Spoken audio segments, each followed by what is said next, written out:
하나님의 말씀을 읽겠습니다. 오늘 우리에게 주시는 하나님의 말씀 창세기 45장 1절에서 8절까지의 말씀입니다. 제가 가진 성경책으로는 구약성경 71페이지에 있는 창세기 45장 1절에서 8절까지의 말씀 다 찾으신 줄 알고 봉독하겠습니다. 요셉이 시종하는 자들 앞에서 그 정을 억제하지 못하여 소리질러 모든 사람을 자기에게서 물러가라 하고 그 형제들에게 자기를 알리니 그때 그와 함께한 다른 사람이 없었더라. 요셉이 큰 소리로 우니 애굽 사람에게 들리며 바로의 궁중에 들리더라. 요셉이 그 형들에게 이르되 나는 요셉이라. 내 아버지께서 아직 살아계시니이까. 형들이 그 앞에서 놀라서 대답하지 못하더라. 요셉이 형들에게 이르되 내게로 가까이 오소서. 그들이 가까이 가니 이르되 나는 당신들의 아우 요셉이니 당신들이 애굽의 판자라. 당신들이 나를 이곳에 팔았다고 해서 근심하지 마소서. 한탄하지 마소서. 하나님이 생명을 구원하시려고 나를 당신들보다 먼저 보내셨나이다. 이 땅에 2년 동안 흉년이 들었으나 아직 5년은 밭갈이도 못하고 추수도 못할지라. 하나님이 큰 구원으로 당신들의 생명을 보존하고 당신들의 후손을 세상에 두시려고 나를 당신들보다 먼저 보내셨나니 그런즉 나를 이리로 보낸 이는 당신들이 아니요 하나님이시라. 하나님이 나를 바로에게 아버지로 삼으시고 그 온 집의 주로 삼으시며 애굽 온 땅의 통치자로 삼으셨나이다. 아멘. 정말 감동적인 장면이죠. 요셉이 드디어 언약의 성취를 누리고 서밋이 된 것입니다. 오늘 제목이 그래서 언약의 여정, 이렇게 걸어온 30년, 걸어갈 30년 그 시작으로서 요셉에 대해서 이야기를 나누는 가운데 서밋이 된 요셉입니다.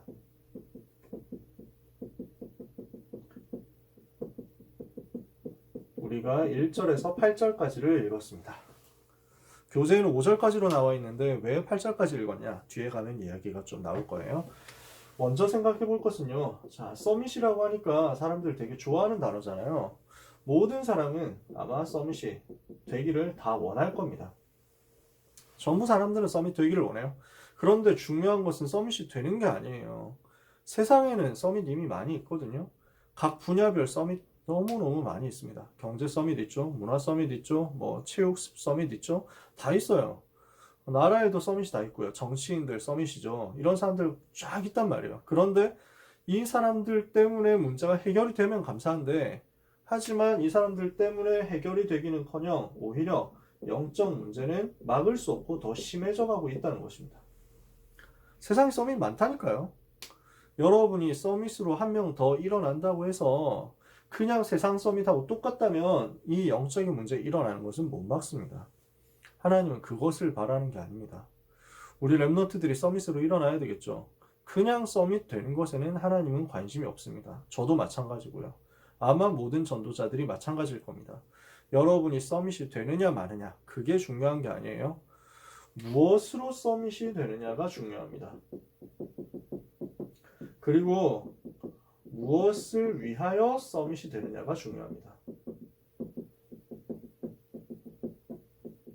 하나님은 여기에 관심이 있습니다. 무엇으로 서밋이 되어야 됩니까? 무엇을 위해서 서밋이 되어야 됩니까? 지금까지 무엇을 했길래 요셉이 서밋이 될 수 있었습니까? 그리고 요셉이 서밋이 되어서 무엇을 했습니까? 이 사실을 바라보지 못하고 애굽의 총리가 되어가지고 대박났다. 완전 성공했어. 이거 바라보면은 우리는 세상이 만들어 놓은, 세상 서밋이 만들어 놓은 그 영적 문제 똑같이 만들어내는 그 바벨탑 쌓는 수준밖에 되지 못합니다. 모든 랩런트와 전도자는 기억해야 됩니다. 우리는 무엇으로 서밋이 되어야 됩니까? 무엇을 위해서 서밋이 되어야 됩니까? 이 답을 분명히 가진 사람을 하나님은 집중의 시간표 속으로 인도하실 것입니다. 그 과정을 통과했을 때 하나님은 그 랩런트에게, 그 전도자에게 왕 앞에 서는 날을 허락하실 것입니다. 무슨 말인지 이해가 되실 거예요. 요셉이 무엇을 가지고 있었습니까? 무엇에 대한 답을 냈습니까? 이것을 알고 있었던 요셉에게 하나님은 집중의 시간표를 허락하셨다니까요.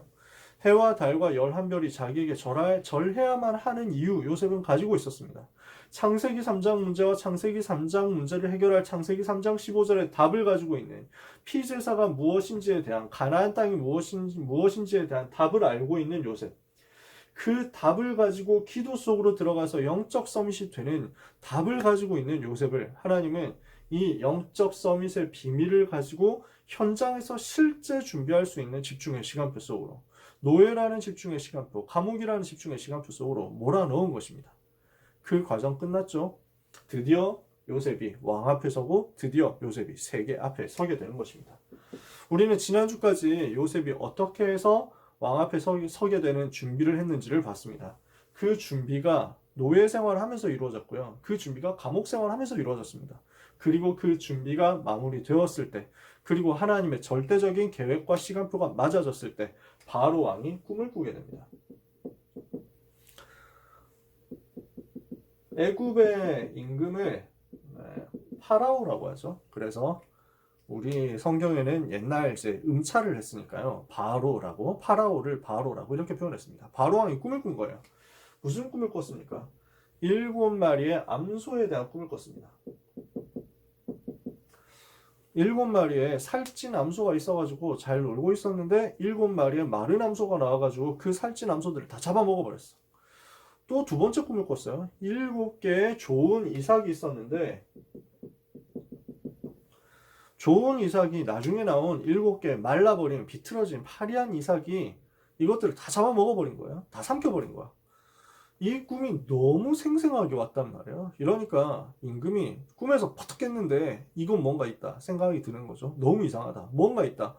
너무 고민이 되는 거예요. 나중에 다니엘이 그 왕의 꿈을 해석해 주는데 이때도 마찬가지였습니다. 왕이 굉장히 나라에 대해서 고민을 하고 정치에 대해서 고민을 하고 경제에 대해서 걱정을 하고 이렇게 하고 있으니까요. 이 모든 고민들이 막 심각하게 꿈으로까지 계속 나오는 거예요. 어떻게 해야 되지? 나라를 어떻게 먹여 살리지? 내 정권을 어떻게 유지하지? 이런 거 가지고 계속 고민하고 있으니까요. 그 고민의 잠재의식, 무의식 속에 있는 것이 근데 하나님의 사인하고 딱 통한 거예요. 정확하게 말하면 하나님이 렘넌트를 불러 올릴 사인과 맞아진 것입니다. 이래서 바로왕이 딱 꿈을 꾸는데 이 꿈이 무엇인지 해석이 안 되는 거예요. 아무도 해석을 못하는 것입니다. 애굽의 궁정에도 점수라는 사람들이 있었습니다. 술객이라고 했죠. 마술, 점술 이런 거 하는 객을 가리켜 술객이라고 합니다. 객은 손님이란 말이죠. 그래서 임금의 스페셜 게스트처럼 돼가지고 스승처럼 해가지고 또는 뭐 학문 관련돼가지고 조언을 해주는 집단 상담가 그룹이 있었단 말이에요. 이 사람들이 술객입니다. 그리고 박사들도 있었습니다. 현인들도 있었습니다. 그런데 이 사람들이 꿈 해석을 할 수 없었어요. 이 꿈은 하나님이 주신 꿈이어서 이 꿈이 무엇을 말하는지에 대한 정확한 답을 줄 수 있는 사람은 아무도 없었단 말이에요. 이때 드디어 술 맡은 관원장이 요셉을 떠올리게 된 것입니다. 아무도 해석을 못하고 있으니까 너무너무 답답해하고 있는데 파라오가 이때 그래서 파라오 막 굉장히 기분도 나쁘고 이러거든요. 파라오 기분 나쁘면 어떻게 됩니까? 그 밑에 있는 신하들이 굉장히 잘못하면 한 방에 날아갈 수 있단 말이에요. 그 시대가 그런 시대잖아요. 이때 관원장이 비로소 요셉이 생각나게 된 것입니다. 여러분 우리는 다시 한번 생각해야 됩니다. 렘넌트 여러분이 언약을 붙잡고 기도하고 있으면요. 하나님은 반드시 시간표를 주시게 되어 있습니다. 사건을 하나님은 일으켜가지고 응답의 문을 여시는 것입니다. 그래서 우리는 뭘 해야 되느냐? 언약 잡고 기도하면서 기다리는 거예요. 우리의 기다림은 무엇이냐? 언약 잡고 기도하는 겁니다. 이때 하나님은 사건을 주세요. 이 사건 속에 하나님의 시간표가 있습니다. 이 시간표 속에서 나오는 사건은 응답의 문으로 연결됩니다. 초대 교회에서 감람산에서 주셨던 언약 있죠? 갈보리산 감람산의 그 언약을 붙잡고 사도행전 1장 1절 3절 8절 언약 붙잡고 사도행전 1장 14절 기도하고 있는데 하나님의 시간표는 사도행전 2장 1절 오순절 날로 나타났습니다. 여러분의 있는 모든 현장에서 하나님은 이것을 예비하셨어요. 오순절 날이 이미 이르는 그 응답의 시간표에 성령의 충만이라는 사건이 임한 것처럼 언약 붙잡고 기도하고 있는 요셉에게 파라오의 꿈이라는 사건이 하나님의 시간표 30세라는 요셉의 나이 시간표에 맞춰서 일어나게 된 거예요. 그래서 렘넌트는 절대로 어떤 문제와도 낙심하지 마라. 언약을 굳게 붙잡아라. 기도하면서 준비하면서 기다려라 이겁니다. 시간표가 올 때까지 가장 평안한 속에서 기다리세요. 시간표가 올 때까지 가장 평안하게 언약 잡고 기도하면서 기다리세요. 이것 때문에 여러분이 서밋타임 하는 거죠. 이것 때문에 여러분이 다락방하는 겁니다. 이 응답을 절대 놓치지 마시기를 바랍니다. 이렇게 해서 요셉이 바로왕을 만납니다.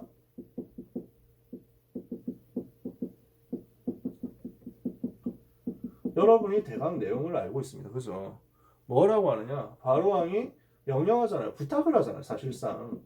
야, 네가 꿈 해석 잘한다면서 이렇게 되잖아요. 꿈 해석을 할 수 있는 요셉이라는 애가 있습니다. 사람이 있습니다. 제 꿈도 그렇게 기가 막히게 해석했습니다. 그대로 맞아줬습니다. 하고 술 맡은 관원장이 얘기를 한단 말이에요. 이러니까 바로왕이 빨리 데리고 와라. 요셉이라는 사람 빨리 데리고 와라. 이렇게 해가지고 요셉을 불러와서 요셉이 비로소 이발하고 세수 제대로 하고 뭐 그 안에서 나름대로 했겠지만요. 어찌됐건 간에 치장을 하고 드디어 왕 앞에 서게 된 것입니다. 그래서 왕이 부탁합니다. 아, 네가 꿈을 해석을 할 수 있다면서 내 꿈도 좀 해석을 네가 좀 해줘야 되겠는데. 이러니까 요셉이 뭐라고 하죠? 자기가 해석을 잘 할 수 있다 이렇게 얘기하지 않고 아, 제가 꿈의 해석을 좀 할 수 있습니다. 이렇게 얘기하지 않고 제가 꿈 해석을 할 수 있는 것이 아닙니다. 그러면서 뭐라고 해요? 여호와 하나님께서 파라오에게 평안한 답을 주실 것입니다. 먼저 이 부탁하는 파라오에게 여호와를 설명했어요. 그러면서 꿈을 해석을 해줍니다. 바로 왕이 부탁을 하는데 여기에 대해서 요셉이 꿈을 해석해주면서 답을 주는 거예요. 바로 왕은 고민하고 있습니다. 그 고민에 대한 답을 준 거예요. 여러분, 정말 언약 잡고 기도하고 있으면 하나님이 시간표 주시는데 어떤 시간표를 주시느냐? 여러분이 서밋에게 답을 줄 수 있는 시간표, 그것을 주시는 겁니다. 정말 문제 때문에 고민하는 사람에게 그 문제에 대한 답을 줄 수 있는 역사가 일어나게 될 거예요. 그래서 요셉이 답을 주거든요. 단순히 꿈 해석만 하고 끝난 게 아닙니다. 바로왕이 완전 충격받도록 만들었어요. 7년 동안 먼저 풍년이 일어날 것이다. 그런데 그 후에는 7년 동안 흉년이 일어날 것이다. 이것을 가지고 해석한 거예요. 임금님 2번 연속으로 꿈을 꿨습니다. 하나님이 완전 정하셨단 말입니다. 준비해야 됩니다. 7마리의 살찐암소 그리고 7개의 좋은 이상은 전부 풍년을 말합니다. 7년 동안의 풍년입니다. 그리고 나중에 7년 동안의 7마리의 마른 암소 그리고 7개의 나쁜 이상 이것이 앞에 것을 삼켰다. 이 말은 7년의 흉년이 앞에 있는 풍년이 기억도 안 날 만큼 강하게 올 것이라는 것을 의미합니다. 이렇게 알려줬어요. 미래의 흐름을 알려줬습니다. 여기까지는 그러려니 한단 말이에요. 아, 꿈 해석 잘하네 할 수 있단 말이에요. 여기까지 하고 요셉이 끝났으면요. 요셉 보고는 야, 지금 꿈 해석 잘해줘가지고 고맙다. 저 친구한테 상금 줘가지고 보내. 그리고 감옥에서 풀어줘. 안녕 하고 끝이에요. 요셉이 그렇게 안 했다니까요. 뭘 했느냐. 이 미래에 대한 흐름을 보고 이것을 어떻게 해야 되는지에 대한 정확한 해답을 준 거예요. 그러므로 임금께서는 무엇을 하셔야 됩니다. 라고 하는 것을 알려준 겁니다. 임금께서 지금부터 취할 정책이 이렇습니다. 하고 이야기를 하는데 7년 동안의 7년 동안 풍년이 일어났을 때 이 풍년 동안에 나오는 좋은 곡식들을 쌓아놓고 창고에 저장해 둔 다음에 7년 흉년이 왔을 때 그것을 차례대로 풀어주면 나라가 망하지 않을 것입니다. 간단하게 말하면 그 내용이지만요. 요셉이 그 정도 얘기하고 끝나진 않았을 거예요. 자, 제가 지금까지 이야기하는데 몇 분 걸렸어요? 3분도 안 걸렸어요. 꿈 해석해주고 그 다음에 거기에 대해서 어떻게 해야 된다 이야기하는데 제가 말한 거 성경에 있는 거 읽는 거 한 2, 3분밖에 안 걸려요. 과연 요셉이 파라오 앞에서 3분 얘기하고 끝났을까요? 그렇지 않아요. 분명히 중요한 이야기들을 했을 겁니다. 구체적인 정책을 알려줬을 겁니다. 그래서 7년 동안의 풍년이 일어났을 때 이 풍년 동안에 해야 되는 일은 무엇인데 이것을 할 수 있는 담당자를 정해야 되고 이 담당자는 어떤 조건을 가지고 있어야 되며 백성들에게 세금을 많이 거두는 것처럼 해가지고 거둬들여야 되는데 이때 백성들이 불만을 가지지 않으려면 어떤 식으로 설명을 해야 되는지 그리고 풍년 동안에 저장을 해야 되는 창고를 어디에 세울 것인지 그 다음에 이 풍년 동안에 농사를 어떻게 지어야 제대로 이 풍년의 수확을 많이 거둘 수 있을 것인지 얘기했을 겁니다. 이것을 가지고 흉년이 왔을 때 어떻게 차례대로 분산시켜가지고 풀어줘야 되는지 그리고 단순히 곡식 풀어줘가지고 되는 게 아니에요. 다음에 농사 지을 최소한의 씨앗을 남겨놔야 돼요. 이런 것들까지 수학적으로 계산해가지고 알려줬을 겁니다. 무슨 말이냐. 해답을 아주 실력 있게 제시한 거예요. 이러면서 뭐랍니까? 이 위기가 온 나라를 살릴 수 있는 기회가 되도록 온 나라를 살릴 뿐 아니라 세계를 살릴 수 있는 기회가 되도록 답을 준 거예요. 이러니까 파라오가 충격받거든요. 사람들이 그냥 꿈 해석해주고 끝날 수 있는데, 또는 그냥 듣기 좋은 말 해주고 끝날 수 있는데, 어떻게 무엇을 해야 되는지에 대해서 앞으로 14년 동안의 국가 정책을 다 얘기해줬단 말이에요. 이거는 사람이 할 수 있는 일이 아니다 싶은 거예요. 어떻게 보니까 너무너무 충격받았어요. 이거는 사람이 해가지고 될 일이 아니고, 사람이 말해가지고 될 일이 아니다. 이거는 분명히 하나님의 신에 감동받은 것이다. 그 하나님이 누구냐? 앞에서 여호와라고 얘기했지 않냐? 자기 신 여호와를, 자기가 믿는 신 여호와를 통해 가지고 받은 지혜다. 바로 왕이 완전 깨달아 버린 거예요. 뭘 봤습니까? 바로 왕이 여호와를 깨닫게 된 것입니다. 그래서 뭐라고 고백하죠? 창세기 41장 38절입니다. 요셉이 요 내용을 14년 동안에 해야 될 것과 앞으로 해야 될 정책, 국가 정책, 경제 정책, 정치 정책, 행정 정책, 이런 모든 부분들을 얘기를 해주고 나니까, 얘기를 하면서 마지막으로 뭘 얘기하냐면, 앞으로 이 모든 것을 담당할 수 있는 지혜 있는 사람을 총리로 세워가지고 이 사람에게 모든 것을 맡겨줘야 됩니다. 이 사람을 중심으로 이 국난을 헤쳐나갈 수 있는 준비를 제대로 해야 됩니다. 이 사람을 꼭 세워주십시오 라고 얘기를 하거든요. 이 이야기까지 하고 나서 요셉의 정책 제안이 마무리되는데, 이 말을 들은 파라오와 그 주변에 있는 신하들이 전부 충격받아가지고 자기들끼리 한 얘기예요. 야, 이만큼 여호와의 신에 감동된 사람을 우리가 어디서 찾을 수 있겠냐? 그 총리 네가 해야 돼 라고 얘기를 하는 거예요. 여러분 생각해 보세요. 나이 30살입니다. 젊죠? 정치인 하기엔 굉장히 젊은 나이에요. 그러면서 배경이 있습니까, 요셉이? 없어요. 감옥에서 막 나온 사람이에요. 가문의 배경이 있냐, 집안에 어떤 이제 학벌 배경이 있냐, 그런 것도 없다니까. 근데 이 사람을 보고 왕과 함께 모든 신하들이 질투도 하지 않고 시기도 하지 않고 의심도 하지 않고 바로 총리 세워야 되겠다 결정한 거예요. 그럴 만큼 성령 충만 받아버렸다.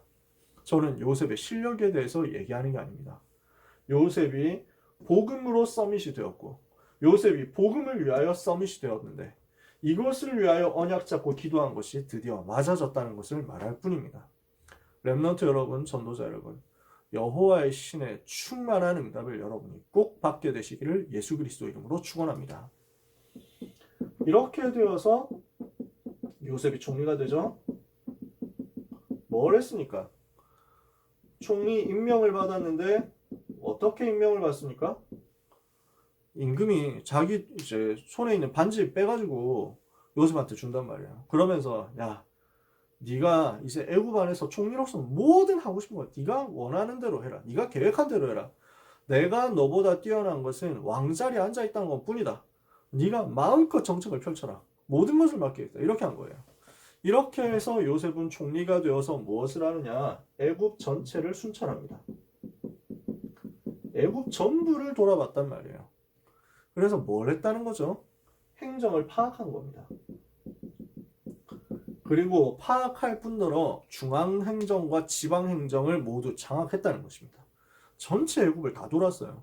이렇게 하면서 어떤 사람이 제대로 일을 하는 사람이며 어떤 사람이 제대로 일을 할 수 있는 사람인지 이걸 다 찾아낸 거예요.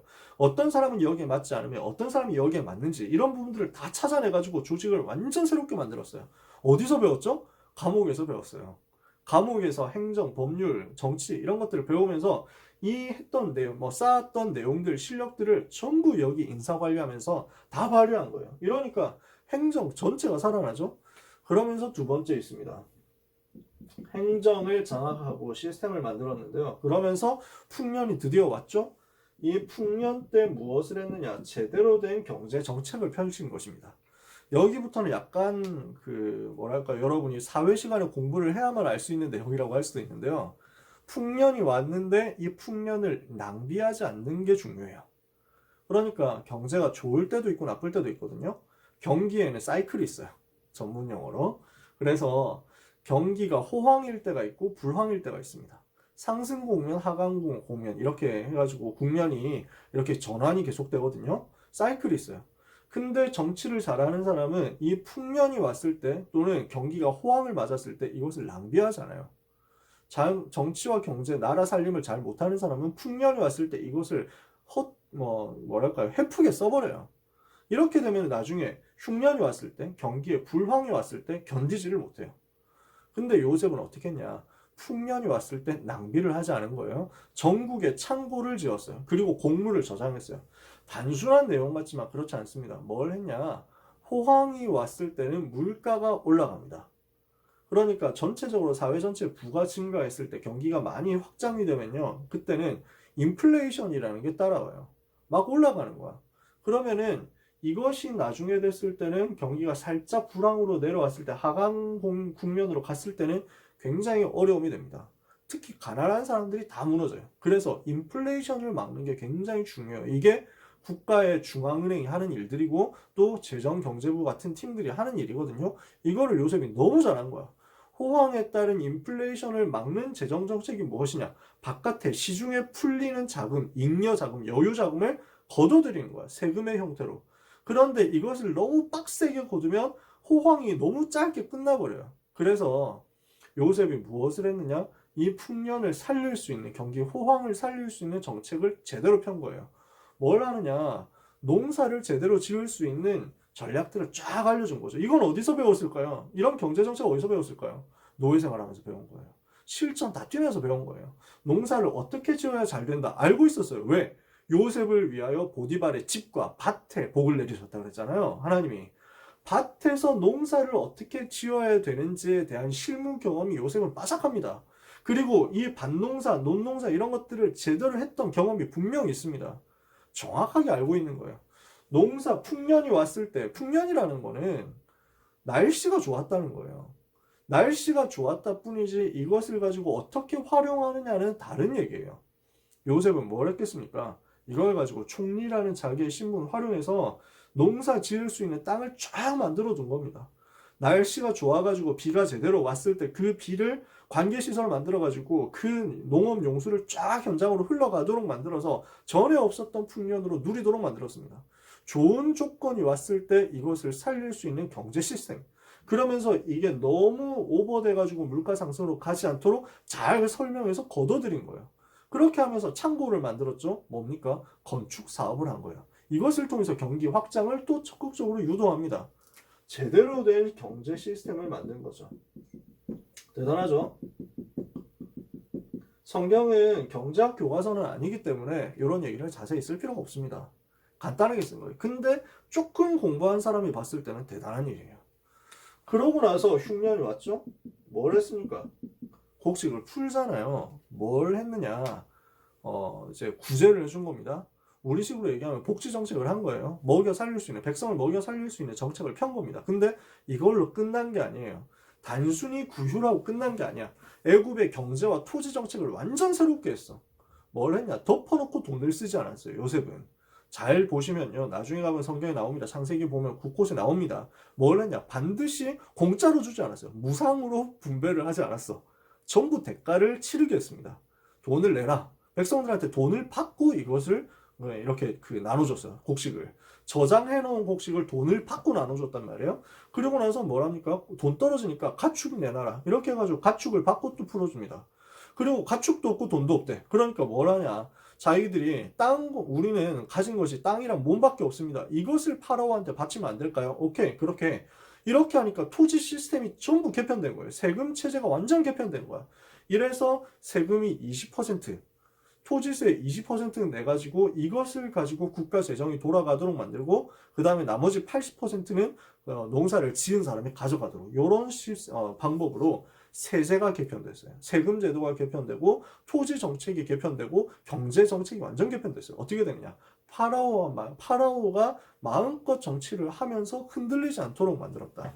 이게 뭘 말하냐면요. 재정 적자를 방지한 거예요. 굉장한 일이거든요. 아니 흉년 왔으면은 백성들 살리는데 돈 쓰고 해가지고 빚을 짊어지는 게 맞을 텐데 지금 우리나라만 해도 그렇거든요. 코로나 따고 와가지고 경제 성장률 마이너스 됐죠. 이러니까 전 국민이 어렵잖아요. 이러니까 이제 곳곳에서 정부에서 뭐 돈 나눠주겠다, 얼마를 주겠다 이렇게 하죠. 이러니까 나라가 빚이 어마어마해지는 거야. 정말 이거는 안타까운 일인데 나라의 국가 재정 적자가 심해지면 이거는 나중에 큰 경제 부담으로 옵니다. 어떤 사람은 무식한 소리를 하더라고요. 그러면 국가가 빚을 져야지 국민이 빚을 지냐 이러는데 국가가 빚을 지는 것을 국민이 나중에 다 갚아야 되거든요. 그 빚을 누가 갚습니까? 세금으로 갚는 거지 뭘로 갚겠어요. 그러니까 그런 비극적인 일들, 힘든 일들이 발생하는 게 다반사인데 지금 현대 정책에서 그런데 요셉은 뭘 했냐? 흉년에 전 나라를 살리면서 전 백성과 그 다음에 해외에 있는 사람들까지 살리면서 재정 적자가 나지 않도록 만들었어요. 엄청나죠? 그리고 형들을 만난 것입니다. 드디어 만났어요. 이게 언제냐? 요셉이 말하는 걸 보면 흉년이 2년째 됐을 때입니다. 그러니까 7년의 풍년 이후 2년의 흉년이 왔으니까 9년이 지난 거죠. 언제로부터? 요셉이 총리가 된 때로부터. 그러니까 30세에 총리가 되고 9년이 지났어요. 39살인 요셉입니다. 나이 39살인 요셉이 드디어 자기를 팔았던 그 형들을, 그러나 하나님의 계획 속에서 이루어진 그 일을 제공했던, 원인을 제공했던 그 형들을 만난 겁니다.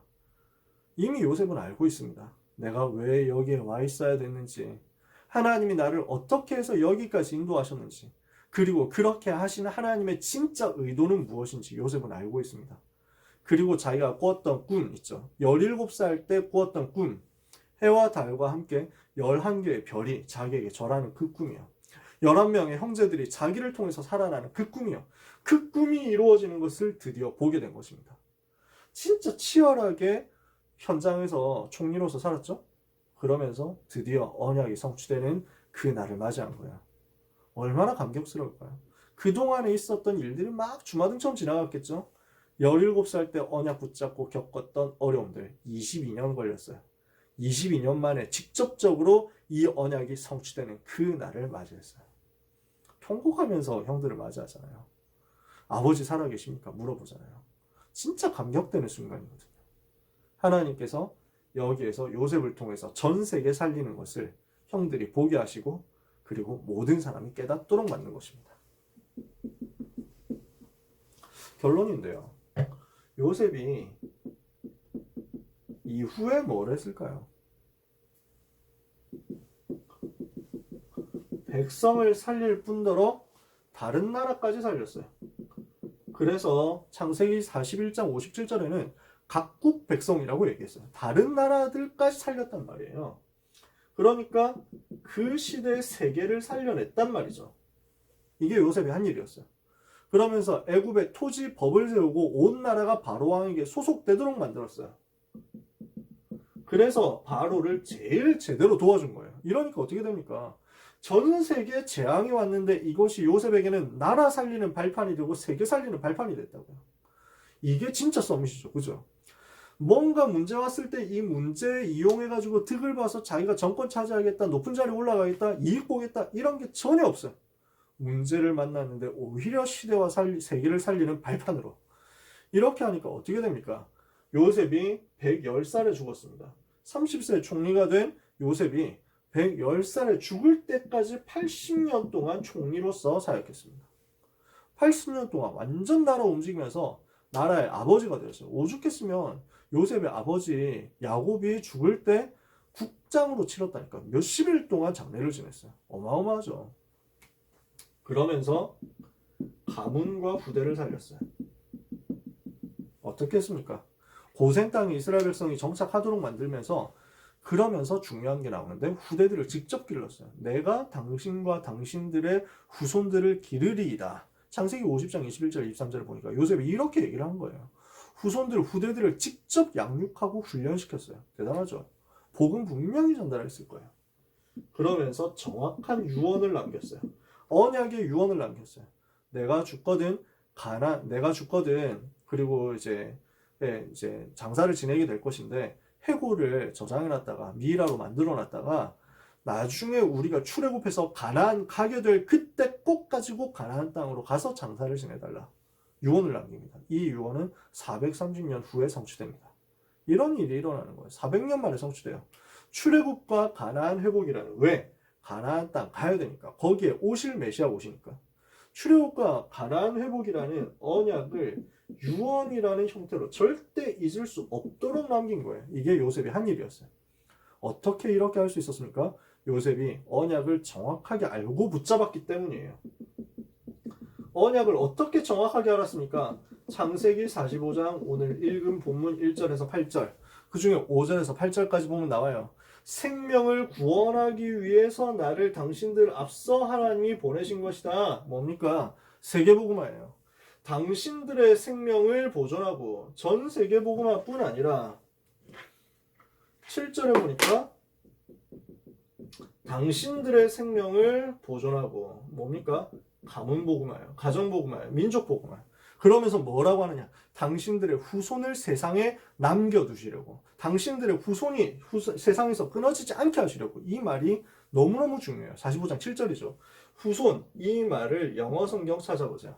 당신들의 렘넌트를 세상에 보존시키시기 위하여 하나님이 나를 당신들 앞서서 보내신 것입니다. 그 당신들의 후손 중에 누가 오세요? 메시아 그리스도가 오세요. 그리스도가 오신단 말이에요. 오실 메시아를 정확하게 알고 있었고 이 메시아 바라보는 렘넌트에 대해서 정확하게 알고 있었단 말이죠. 언약을 정확하게 알고 붙잡은 요셉에게 하나님은 역사하실 수밖에 없었어요. 그리스도와 렘넌트라는 이 비밀을 알고 있고 이 복음을 가지고 가문과 민족과 세계복음화라는 언약을 정확하게 알고 있고 붙잡은 사람, 이게 요셉이었어요. 이 언약을 붙잡고 기도하면서 언약 성취를 위해서 실제 준비를 치열하게 했던 요셉에게 하나님은 응답하실 수밖에 없었어요. 응답은 필연이었습니다. 응답은 당연이었습니다. 응답은 절대였습니다. 이것이 하나님이 요셉에게 응답하셔야만 되었던 히스토리입니다. 렘넌트 여러분, 정말 여러분이 언약 붙잡고 기억하셨으면 좋겠어요. 렘넌트는 하나님이 여러분에게 응답하셔야만 되는 이유를 붙잡으세요. 여러분에게 하나님이 응답하실 수밖에 없는 이유를 붙잡으세요. 하나님이 응답하셔야만 하는 전도자로 여러분 자신을 준비하세요. 그러면 하나님은 응답의 시간표를 여러분에게 주실 것입니다. 언약을 붙잡고 기도하면서 실력을 준비를 할 때, 그러면서 기다리고 있을 때 단순히 공부한다는 얘기가 아니에요. 진짜 하나님이 주신 은혜를 받아서 영적 서밋, 기능 서밋, 문화 서밋으로 가면서 약속 잡고 이 세계복음화의 이유를 알고 정말 복음 붙잡고 기도하면서 기다릴 때 하나님은 여러분을 전도자로 세우시고 그 후에 답을 모든 사람에게 전달하되 서밋에게 전달할 수 있는 실제 서밋으로 여러분을 사용하실 것입니다. 이것 때문에 여러분에게 부탁합니다. 여러분이 꼭 예배 성공하셔야 돼요. 공예배 놓치지 마세요. 개인적으로의 서밋 타임 가지는 것 놓치지 마세요. 그러면서 모든 렘넌트는 전부 이 언약 붙잡는 다락방 준비하세요. 다락방 참여를 준비하면 됩니다. 여러분에게 개인적으로 분명히 연락할 겁니다. 또 반을 통해서 연락을 갈 겁니다. 이런 부분들을 붙잡고 언약 잡고 도전하고 시작할 수 있는 그런 여정이 되도록 여러분이 남은 시간 동안에도 세밀하게 성령인도 받게 되시기를 축복합니다. 렘넌트를 사랑하시는 하나님께서 여러분에게 요셉에게 주셨던 응답을 그 이상으로 주실 수 있습니다. 오늘 언약 붙잡는 가운데 그 응답을 나의 것으로 확인하는 시작이 되기를 예수 그리스도 이름으로 축원합니다. 기도하겠습니다. 하나님께 감사드립니다. 이 귀한 복음, 이 귀한 능력의 복음, 이 귀한 생명의 복음을 우리 렘넌트들이 붙잡을 수 있도록 은혜 주신 것을 감사드립니다. 복음 안에 있는 능력, 복음 안에 있는 비밀, 복음 안에 있는 지혜를 요셉이 누렸던 것처럼 우리 모든 렘넌트와 전도자들이 누리게 하여 주시옵소서. 언약을 굳게 붙잡고 현장에서 조용히 기도하면서 하나님이 내게 주신 응답의 시간표를 당연 필연 절대로 누릴 수 있도록 역사하여 주옵소서. 모든 렘넌트들에게 이 기다림을 즐거움으로 행복함으로 가지고 누릴 수 있도록 은혜를 허락해 주시옵소서. 복음 가진 렘넌트가 실제 언약 잡고 기도하고 도전하면서 미래 살릴 준비할 수 있도록 축복하여 주시옵시며 이것이 하나님의 시간표와 맞아져서 마침내 왕 앞에 서고 마침내 가이사 앞에 서고 마침내 세계를 복음하는 그 날이 속히 오도록 역사하여 주옵소서. 이 언약의 여정을 걸어가는 모든 개인과 또한 모든 우리 주의 종들에게 주의 성령께서 충만케 역사하사 요셉이 여호와의 신에 감동되었던 것처럼 그 은혜를 똑같이 누리는 역사 있게 하여 주시옵소서. 축복하오며 모든 문제 해결자이신 예수 그리스도 이름으로 기도합니다. 아멘.